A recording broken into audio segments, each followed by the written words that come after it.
the time we're living right now is absolutely fascinating, because I always say if you were in AI like 6-7 years ago and you tried to do something and then you see what's possible today, it's magic.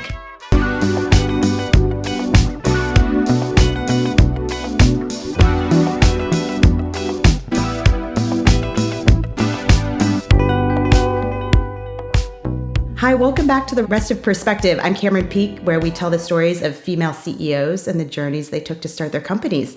I'm really excited to have Nare from Ntropy here today. Welcome, Nare. Hi, thanks for having me. So to kick it off, tell us a little bit about Ntropy. Ntropy is a company I started nearly 3 years ago now, and our mission is to make financial data useful across different sources, languages, geographies, and to really democratize it, because with that data, you can unlock access to financial services for everyone. I think there's been a lot of conversation in the last 5 to 10 years about open banking, about giving better access to credit, better funding for small, medium business, and so on. But to really make it possible, you need really good data. So that's what we do. We build APIs and models to be able to take bad, fragmented data and make it useful. And how did you start the company? This is my second endeavor as an entrepreneur. I started my first company when I was 22 out of university. And frankly, the big reason for that is I'm from Armenia, and I really wanted to it's a small country, so I didn't want to go back. I wanted to stay in the US after the studies and be able, to get a job and explore. And I didn't have a visa. So one way to get a visa and to stay was to start your own business. One of the easiest ways. And that really, because I was naive, that pushed me to maybe figure out something. And there were a couple of topics I was passionate about. So I did that. And Ntropy, was about 8 years after that. We had a small exit with that company. I got into investing, and I was doing investing in early stage AI machine learning businesses, mostly like areas where there's a lot of interesting data that could be made available and useful. And then you could apply these models to optimize human experiences, to make certain things cheaper and better. And financial services was definitely an area that stood out because there's so much siloed data and you could do a lot with it. So I decided to go back on the operator side and build something meaningful. I also think as a VC or working for a VC or looking at a lot of companies, you do get that sort of bug, and you want to go into something and build it. So that was what pushed me. And so it sounds like part of the impetus to start that first company was just a visa issue. You're like, here's a path I have in front of me. Was there anything else? Like, did you grow up with entrepreneurial ambitions? The reason I bring that up, and I always tell the visa story, is because that's actually sort of the true, the true push and reason that made me do it after university. Yeah. I always wanted to do something on my own, but when you're just out of uni, you have loads of different options, and you have certain skills, but you also lack a lot of skills and lack confidence. And there's so much more you want to learn. So there's more traditional paths that you lean towards. So if there wasn't the visa situation, I think I maybe would have done it much later in life, or it would have taken me a while to make that decision. But in that situation, I didn't really have a choice. I grew up in a really small country where, the majority of the economy was driven by small business. So everyone in my family was involved in small business. That was the only way to really make money. There were no government institutions. There was no public sector that was working. No private sector was big enough, or corporate. So the real way to make money was, to start a small thing and then work really hard and see it grow. So I definitely saw that from that perspective. And I knew that was possible. But obviously doing a startup versus a small business is slightly different.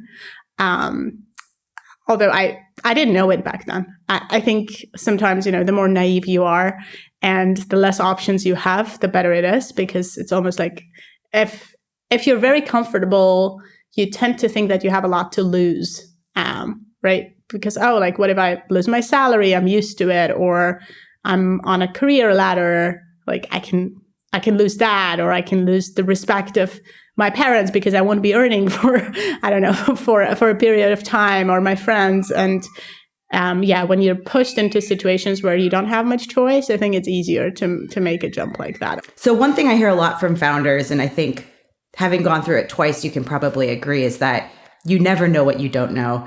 It's a constant learning journey and learning cycle. But you knew that up front, or you knew that there were some unknowns up front. I mean, how did that affect your psychology? I think it takes a lot of humility in a way, all right, to actually accept that you don't know much. But at the same time, you have to have confidence that you can learn, and that's okay. One thing that I learned early on, and that really helped me, is just in my head telling myself that nobody really knows, and having this mental model of, obviously there are experts in certain areas and so on, but what we're living in a non-deterministic world, and there's loads of unknowns, no matter how many years you've spent on a career path, or no matter what university you've gone to, there's always risks and unknowns. So if you're in a situation where you believe that nobody else knows what they're doing either, and there's always things that are risky or can seem risky, then you're more eager to take those risks because it's fine. It's scary when you think, I'm a nobody, I don't know anyone, I don't know anything, but then everybody else is great and they know what they're doing. Then I think there's a lot more pressure. As you meet people who are really successful, they're very down to earth and very, very simple about, the steps they've taken and what it takes to do something meaningful.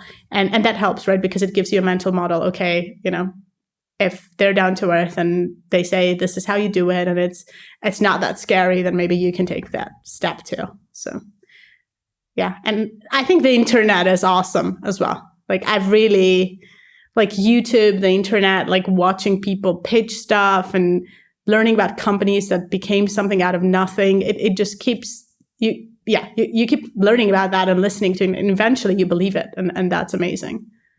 And I think the other thing you can do is you can be super educated on the specific area that you're building in by spending time with your customers. You know their needs better than anyone else. And so going back to the, you know this narrow world better than anyone else. And so when you do get pushback from investors that have maybe been doing it for 10 or 20 years, or other founders, I mean, you can take some pride or some confidence or some solace in that as well.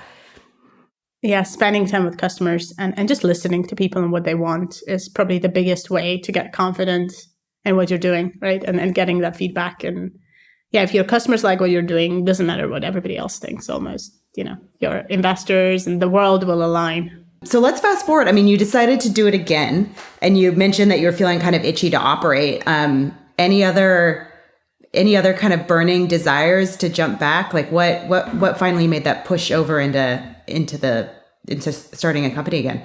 Yeah, I had a personal problem actually that I was experiencing. I traveled a lot. I lived in the UK and the US, and obviously started my own business at some point, then exited that.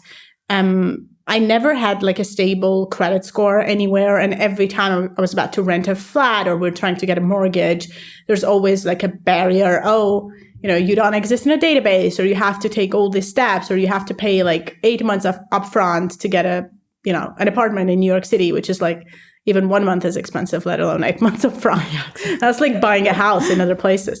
So, and I tried to think about why is it so hard? If you're out of distribution and you don't have a certain path of making money and existing literally, right? In a country, it's very hard for banks and financial institutions to understand you. Although the way we work is changing. We're a lot more flexible. It's not like we start a job and then we're there for 10 years like it used to be before. So I thought there must be a better way. And the data was definitely a big problem. So people like me were risky for the banks, no matter, how much we were earning at the moment, et cetera, just because we didn't have enough history or it wasn't a traditional path. So that was a driver. And because I was already familiar with the world of data, and I thought there's so many exciting things you could do with it, that pushed me to get started. the time we're living right now is absolutely fascinating, because I always say, if you were in AI like 6-7 years ago and you tried to do something and then you see what's possible today, it's magic. You couldn't get near. 6 years ago, we're trying to do sentiment analysis on text to be able to get a chatbot sort of respond in like 1 or 2 word sentences in a relevant manner. And now, you have systems that understand human language, or at least pretend very well that they can understand human language and do all these fascinating things. So, it's a fun time. Yeah, for sure. And what, as you went into the new role, like what surprised you about being maybe hard that you didn't expect doing it a second time around, and then what felt easy? Or easier, since it's never easy. Yeah, it's not easy. Working with people, that was very hard. I think as a founder, you have 2 different jobs. They couldn't be more different. One job is building a product and understanding your customers and doing the best there and fundraising and everything external. And the other job is being able to find a team you can work with and make productive. And the second part, was way harder than I imagined, and required skills that I didn't have or wasn't a natural fit for my personality, because I pretty much like doing things on my own and getting them done, and I know how to do them, and I know the timelines, and I can push myself or pick up something new. But when it came to getting a group of people and motivating them and then making them productive, essentially, continuously, that was definitely harder. There's so many things involved, and post-COVID, people were still working remotely. So we had like remote offices. A lot of our team members we hadn't met. Building a culture in that environment was tricky too. Just making sure you belong into a common space and you have a common mission and there's a certain way you do things. And what did you do to get through those things, both in terms of getting better at hiring and motivating, and then on the culture side? Frankly, I was trying to figure out on my own and with our board for a while. And then I took a step back. I actually got a coach. I went through a couple of coaches just to work on myself and how I interact with people and understand my own patterns. And mixture of that and therapy, really, I think there's still a long way to go if you talk to our employees, probably. But it actually, helped me. Like one example I hate confrontation. I don't know if it's a female thing, but I just do not like confrontation. Doesn't matter if it's a family situation or a work situation. I'd rather just, get out of a situation rather than be in there and confront someone. And that was very hard with feedback. We had cases when, we hired people and I couldn't really give them real feedback for a while. And then we just had to part ways because it didn't work out. And they were shocked. And it was like a very unpleasant situation. And probably we lost talent that we couldn't have lost if there was a way to talk to them before or set expectations. So a lot of that, is a big, steep learning curve. And have you just been basically working to build that muscle up and get more comfortable there through reps? Has that been what's worked? Yeah. Yes. Yeah. Yeah. Basically just trying to do more of it. And it gives you a voice as well that you didn't know you have, not just with, people you manage, but also like with your board or in situations in life. You just realize you do have a voice and you can exercise it. And sometimes it makes life so much easier versus if you didn't, or if you're just trying to please everyone or be nice to everyone. Totally. And I also feel like you are the keeper of the vision and mission of your company and of your customers. And that always requires like feedback or nudges or extra context to help everyone get on the same track. But yeah, it's definitely a learning curve and takes a while to get comfortable. It does. I also think as females, I think a lot more about this than I used to when I was younger. But the way we're socialized, we're often very apologetic for having a certain position or being the person who's going to make the final decision. And that was really weighing on me. Like I was basically for a while just apologizing to people for being their boss and not liking the way they do certain things or I'd rather just go back and correct it for them instead of just telling them this is not the way it should be done, or this is not the standard, or, I call the shots. And you do need that. I think at least my male colleagues find it a lot easier to be open with that. And I'm still on that path to be comfortable with it and not to be apologetic. That's great. And then what felt easier this time, doing it a second time? I think I knew it was going to be hard. And that made it a little bit easier. So I knew that, no day is similar to the other one. If you're having good days, there's, ups and downs. So it made it a bit easier to navigate that, for sure. Also, just knowing people and having a network also helps. The more people you know, the easier it is to get feedback, make connections, even raise money. So that was definitely easier.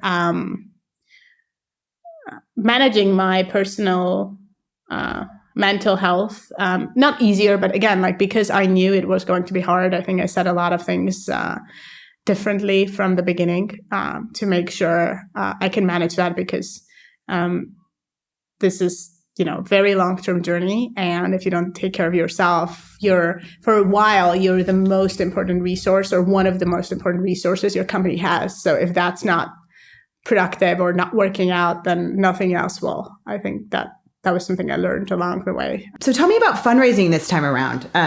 What worked for you? I assume it was a lot easier as a second-time founder, but tell me about both that journey and then some of the strategies that you used.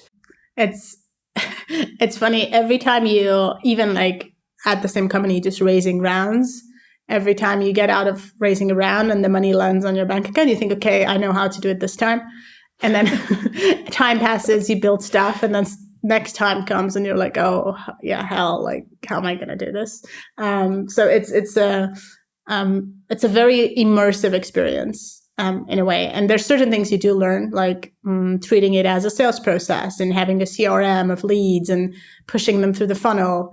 That really helps, because then you can manage it better. Your expectations are different. You don't put personal human emotions or self-worth into it, right? If I sell something to a customer and they don't like my product, it doesn't mean I'm an awful person or I'm not worth it, etc. Whereas a lot of the times when you're raising money for your company or for your idea, your big thing, and you get a no, it feels almost personal. You're not good enough. It screams you're not good enough to you, and then you have to pick yourself up. So I think treating it as a sales process really helps. Okay, this lead didn't convert, but then we'll get some others that will convert, and that was one thing.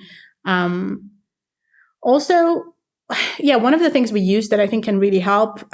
We started working with portfolio companies of the fund that ended up investing in us, and getting founder feedback, hearing about you from other founders is probably one of the most valuable ways of hearing about a company. So that was very useful. We basically went and talked to all possible portfolio companies of the target funds that we wanted to raise money from. We got introductions. We got interest from the companies who wanted to use our product and technology, and it helped build trust and conviction in us as well. So that was helpful. And I keep going, probably. I mean, you hear it all the time. I'm sure whoever you've interviewed, they've said this, but just sometimes it's nothing for a while. You just flat. And then, you get exactly the deal you wanted, or one person wants to invest in you and it completely changes the trajectory. Another thing is creating momentum. You could say it's, how can you create momentum? It's either there or not, but you can actually. There's ways of, there's ways VCs work, and areas they look at, things they read. So you can almost be very, very intentional about making sure that they've heard about you. They're anxious that other people are talking to you. They're anxious that they're going to miss out. You create that story, and then it's you're way more attractive because they do come to you and they want to be a part of that story. I think when you raise funds, you're inviting someone to take a piece of something very valuable that you own. And sometimes we forget that. We're almost like, asking too much, right? But it's the opposite. You're literally, giving them a piece of something very important to you that you're betting your career, your life on, your financial wellness and other things, your time on. So that mentality and shift in mentality helps because they need it as much as you do, if not more in certain ways, and they're going to miss out as well. Totally. Tell me more about manufacturing momentum. I mean, I think a lot of founders could benefit from just some of the tactics that you used, because it is absolutely true. Yeah, I mean, I learned this very, very late, unfortunately, but content, for instance, is a huge, can create a lot of pull. It's such a funny thing. I used to like post about our hires, or not intentionally, like just say, oh, we hired this person, it's so exciting, or we're doing this thing that's very exciting. And then I would meet someone or get an inbound, and they would say, oh, we keep seeing your updates here and there, and it seems like you're doing fantastic. Building a company and doing well is way harder than making it seem like that on LinkedIn. I think you should do both. But if you do make it seem like that on LinkedIn, it helps you. It helps you, get inbound interest. It helps you also create some transparency in what's going on. And people are used to following you. And now they're following you. They're a bit more invested, right? They're invested in the story. They want to see what happens next. And eventually they want to be a part of that story. So I think content, very, very helpful. And also like from a thought leadership perspective, right? If you're doing something as a company, often you become expert or you're already experts in a certain area. However, VCs don't know, and your customers know because they're using your product. But getting that information, takes a couple of steps. They need to get interested in you, talk to you, get referrals, then maybe talk to your customers, and then they will get that information. But if you do put good content out there that is very, very specific, and invest in that, then it helps create conviction before they've even started the conversations. I've made this mistake before, talking to 1, 2, 3 VCs just because is not very helpful. You should not do that, or have like just one person be interested in you and try to get something out of it. It should be a process, and you dictate, okay, here's when I start the process, here's when we're going to finish it, and now we're going to talk to everyone. And this is how we're going to drive it. The first stage, this is how much information you get. Second stage, third stage, etc. Being in that driver's seat is very important, because you can talk to someone for months, they end up not investing for whatever reasons, and then that VCs talk to each other. Unfortunately, and they do that a lot, and it spreads out, and then next time you're going out, you already have bias against you because somebody has said no, and you've spent so much, emotional, personal time in convincing that person. So you should create competition, do it simultaneously, so you have a lot of optionality. And I think the other thing to keep in mind is it's the VC's job to take these meetings. And so you are going to get first meetings, you might get second meetings, but that doesn't mean that there's actual conviction, unfortunately. Like, I wish a lot more wouldn't waste time in that way. But like a meeting does not equal a high probability of funding. That's true. That they literally get paid, and quite a lot actually, right, to just meet founders and follow what they're doing. So it doesn't mean anything at all. And they're not going to tell you that either, because it's also their job to keep their options open and to make sure that you get you accept the money when they're ready. I think there's also ways, and some founders are better at this than others, to make VCs useful. It's a very cliche VC thing, saying, how can I help? So you could actually, use that and say, okay, you can actually help. This is what I want. I want these introductions, or, I'm hiring this person. Can you help me find that person? And immediately you'll see someone who's serious and who's not, because a lot of them wouldn't, if they're not super interested, they just would never take the effort of recommending someone or, getting you a customer intro or anything else. If they are interested, they would invest in it, and you can definitely see it. 100%. Cool. And then just one more thing on the LinkedIn side. I love your point about continuous content and making other people invested in your story, because I think it's very much true. Did that come about because you're naturally excited about these things and posting them, or were you just saying, I need to invest in this channel and I'm going to have a strategy here? Like, is it a natural thing or a learned thing? It was actually natural, but for a while I was very skeptical about putting anything out there. I would be, the quality of content that would put out really matters. So we would spend so much, even if it was just a blog, we would spend an insane amount of time going over and over. And I was very anxious about whatever I wrote, like extremely anxious. And then at some point, it's not that we don't, we put a bunch of, noise out there. No, that doesn't work either, because there's so much noise. There's literally like automatically created noise. So, I think it's wrong to just do that either. But I was very excited about certain things, and I just randomly started sharing it like I would in other social media about what we're doing or the piece of technology we're building and so on, and the certain topics. And it started getting, for a while it was nothing, didn't mean anything, just sometimes a few people would mention it here and there.